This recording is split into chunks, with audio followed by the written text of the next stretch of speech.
بسم اللہ الرحمن الرحیم۔ السلام علیکم۔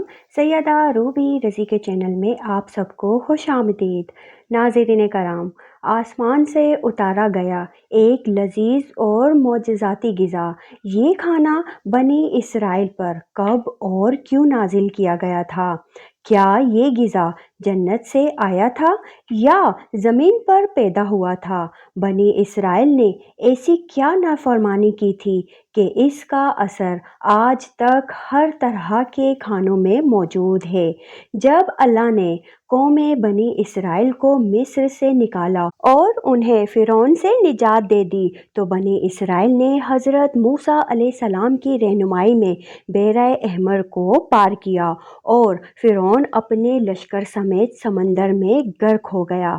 جب حضرت موسیٰ کو کچھ اطمینان نصیب ہو گیا تو اللہ کا حکم ہوا کہ آپ بنی اسرائیل کے اس لشکر کو لے کر ارض مقدس یعنی شام میں داخل ہو جائیں، جس مقدس سرزمین کا وعدہ بنی اسرائیل سے لیا گیا تھا اور جو انہیں عطا کی جانے والی تھی۔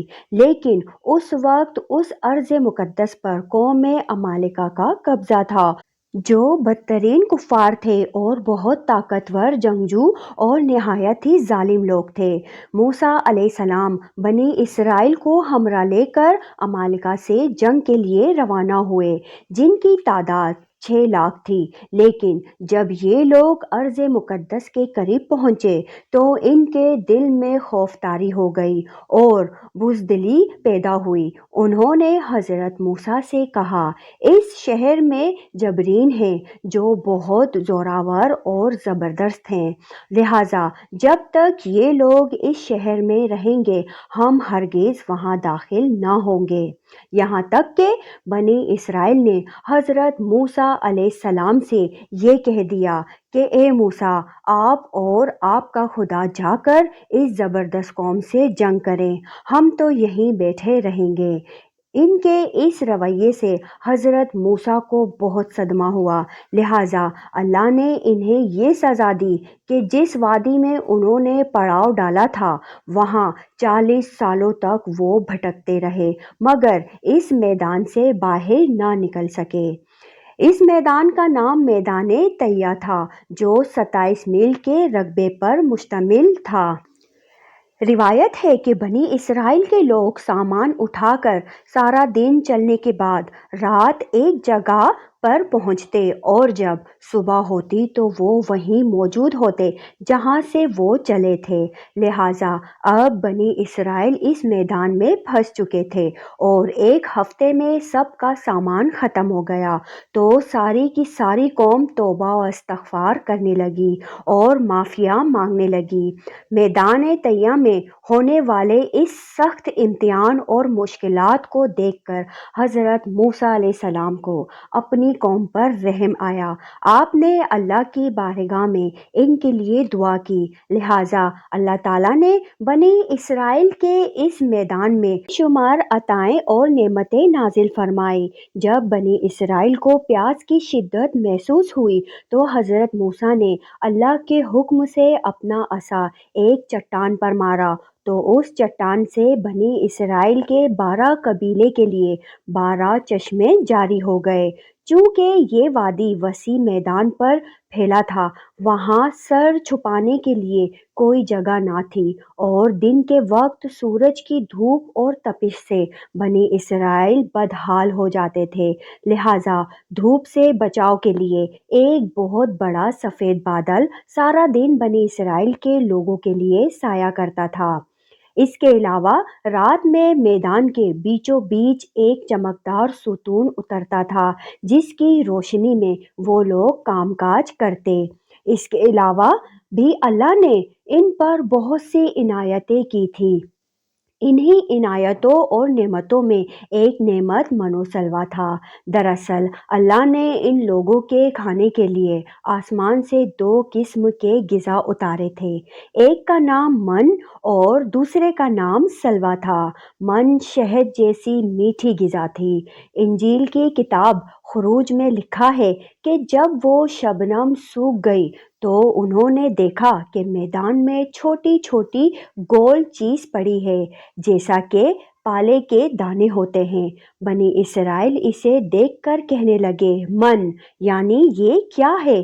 تب موسیٰ نے ان سے کہا کہ یہ وہی غذا ہے جو خداوند خدا نے تمہیں کھانے کو دی ہے، اور اس نے تجھ کو پہلے آزمائش میں ڈالا اور تجھے بھوکا رکھا، پھر وہ من جیسے تو اور تیرے باپ دادا بھی نہیں جانتے تھے تجھے کھلایا، تاکہ تجھ کو سکھائے کہ انسان صرف روٹی پر ہی زندہ نہیں رہتا۔ من دراصل ایک شبنمی گوند تھا جس کا ذائقہ شہد جیسا تھا۔ یہ گوند وہاں کے پیڑ پودوں کے پتوں پر جمع ہو جاتا تھا اور بنی اسرائیل روز اسے صبح سویرے جمع کر کر کھا لیتے، جو ہر شخص کے لیے تقریباً 4 کلو اترتی تھی۔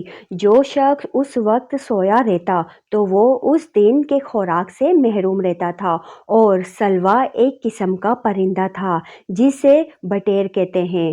جب شام کے وقت جنوب کی طرف سے ہوائیں چلتی تو ان پرندوں کے ہجوم بنی اسرائیل کے خیموں کے قریب آ کر بیٹھ جاتے، لہٰذا وہ لوگ انہیں بآسانی پکڑ لیتے اور بھون کر کھایا کرتے۔ من و سلوا ایسا کھانا تھا جو انتہائی آسانی سے ہضم ہو جاتا تھا، رنگ، خوشبو اور ذائقے میں بے مثال تھا۔ اس کے علاوہ بنی اسرائیل پر اللہ کی طرف سے یہ معجزہ ہوا کہ ان کے بال اور ناخن بڑے نہیں ہوتے تھے، نہ کپڑے پھٹتے نہ ہی میلے ہوتے، اور جن بچوں کی بھی پیدائش ہوتی ان کے جسم پر قدرتی لباس ہوتا جو جسم کے ساتھ بڑا ہوتا جاتا تھا۔ اس طرح اس وادی طیٰ میں بنی اسرائیل من و سلوا اور چشموں کے سہارے ایک بہترین زندگی گزار رہے تھے۔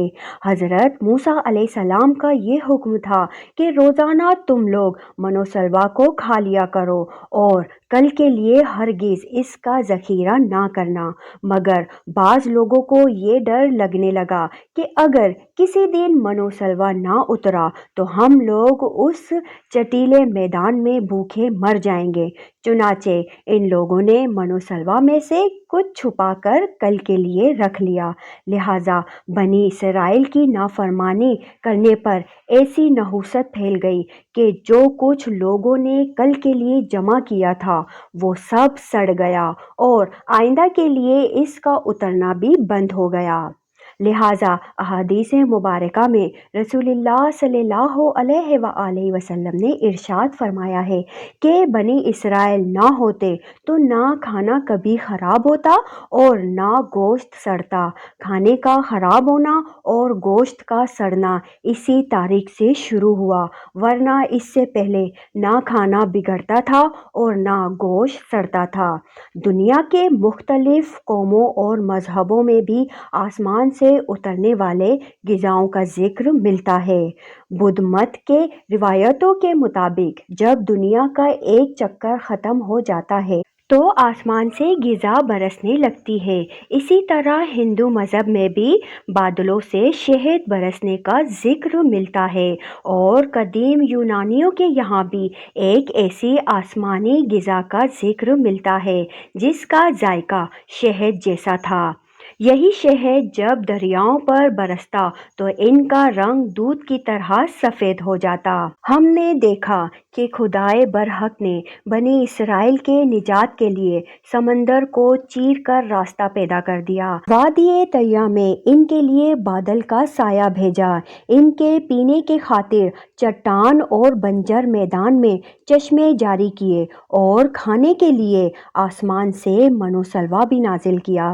لیکن ان تمام نعمتوں اور راحتوں کے ملنے کے باوجود بنی اسرائیل کے سرکش لوگ نے اللہ پر توکل نہ کیا۔ انہوں نے خدا کے معجزات کو اپنے آنکھوں سے دیکھا تھا، لیکن اس کے باوجود انہوں نے کھانے کو اگلے دن کے لیے جمع کرنا شروع کر دیا۔